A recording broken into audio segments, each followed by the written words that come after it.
పల్నాడు జిల్లాలో నకిలీ మద్యం కలకలం రేపింది. అడల్టరేటెడ్ లిక్కర్కు 2 మృతి చెందారు. దీంతో జిల్లాలో మద్యం కల్తీ చేస్తున్నారా లేక తయారు చేసి అమ్ముతున్నారా అన్న అనుమానాలు వస్తున్నాయి. పల్నాడు ప్రాంతం అంటేనే కల్తీలకు నిలయం. నకిలీ, నాసిరకం వస్తువులు అమ్ముతూ ఉంటారు. అలాంటి జిల్లాలో కల్తీ మద్యం 2ని కాటేయడం ఇప్పుడు ఆందోళనకు కారణమైంది. పల్నాడు జిల్లాలో కల్తీ మద్యంపై ఇన్సైడ్ స్టోరీ.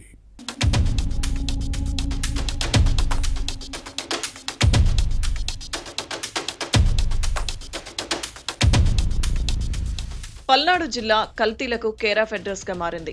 కాదేది కల్తీలకు అనర్హం అన్నట్టు అన్ని అడల్ట్రేషన్ జరుగుతుంటాయి. ఆహార పదార్థాల నుంచి మద్యం వరకు అన్ని కల్తీలే. కల్లు, మద్యం ఇందుకు మినహాయింపు కాదు. ఇటీవల కల్తీ లిక్కర్ 2ని కాటేసింది. పెదకూరపాడు నియోజకవర్గంలో వెలుగు చూసిన ఈ ఘటన ప్రజల్లో భయాందోళనకు కారణమైంది. అచ్చంపేట మండలం చామర్రులో 2 ప్రాణాలు తీసింది. కోనూరుకు చెందిన గౌతుకట్ల కోటయ్య అనారోగ్యంతో మృతి చెందాడు. అంత్యక్రియల సమయంలో కోటయ్య కొడుకు గౌతుకట్ల నాగేశ్వరరావు, అల్లుడు తెల్లమేకల నాగేశ్వరరావు మద్యం తాగి మృతి చెందారు. ఈ లిక్కర్ ఎక్కడి నుంచి వచ్చింది అనే అంశం మిస్టరీగా మారింది. పల్నాడు జిల్లాలోనే మద్యం కల్తీ చేస్తున్నారా లేక తయారు చేసి అమ్మకాలు చేస్తున్నారా అనే అనుమానాలు వస్తున్నాయి.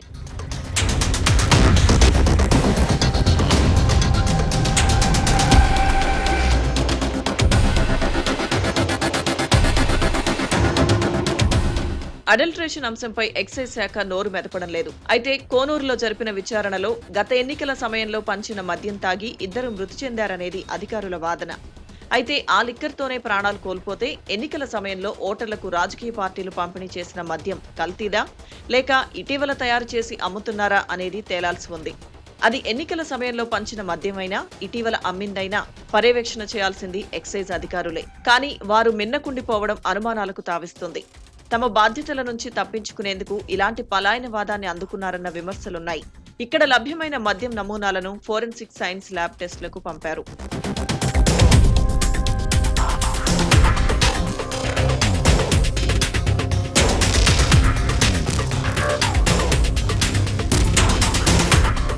పల్నాడు జిల్లా పెదకూరపాడు నియోజకవర్గంలో వెలుగు చూసిన కల్తీ మద్యం వ్యవహారంపై పూర్తి స్థాయిలో విచారణ జరపాలన్న డిమాండ్ వస్తుంది. ఈ కల్తీ మద్యం పల్నాడు జిల్లా అంతటా ఉందా లేక కేవలం పెదకూరపాడు నియోజకవర్గానికే పరిమితమైందా అనేది తేల్చాలి. ప్రజల ప్రాణాలతో చెలగాటమాడే అడల్టరేట్ లిక్కర్ పై ఎక్సైజ్ శాఖ ఉన్నతాధికారులు దృష్టి పెట్టాలి. భవిష్యత్తులో చామర్రు వంటి ఘటనలు జరగకుండా చూడాలి. చాటుమాటుగా నాటుసారా తయారవుతుందనే ఆరోపణలు లేకపోలేదు. ఆ జాడ్యం మరింత విస్తరించకుండా అరికట్టాలి. కల్తీ మద్యం తయారవుతుంటే పాలకులకు కొత్త చిక్కులు తప్పవు. ఎక్సైజ్ శాఖ సరఫరా చేసే లిక్కర్ కు సమాంతరంగా అడల్టరేట్ లిక్కర్ అమ్మకాలు జరిపితే ప్రభుత్వ ఆదాయానికి గండిపడే ప్రమాదం ఉంది. మరోవైపు చామర్రు కల్తీ మద్యం ఘటన కూటమి ప్రభుత్వానికి కొత్త చిక్కులు తెచ్చిపెట్టింది. రాష్ట్రంలో కల్తీ మద్యం ఏరులై పారుతోంది. దీనిని వైసీపీ టార్గెట్ చేసింది.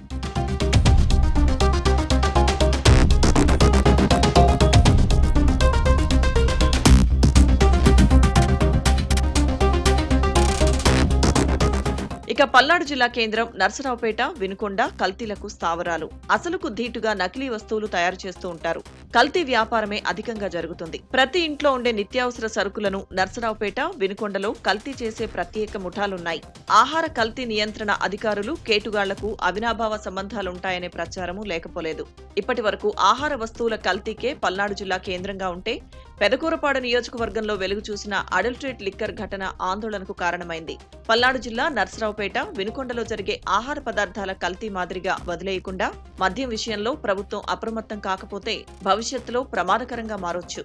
ప్రభుత్వ పెద్దలు పల్నాడు జిల్లాలో వెలుగు చూసిన కల్తీ మద్యంపై ఎలాంటి చర్యలు తీసుకుంటారో చూడాలి.